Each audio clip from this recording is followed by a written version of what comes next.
This 1969 Fiat 500L was comprehensively restored between 2010 and 2016.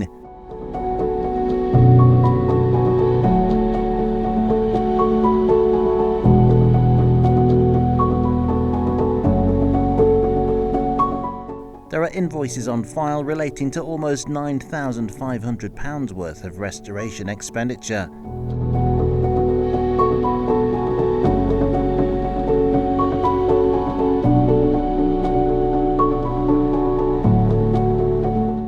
A resident of the United Kingdom since 1999, it's been in the vendor's ownership since 2010.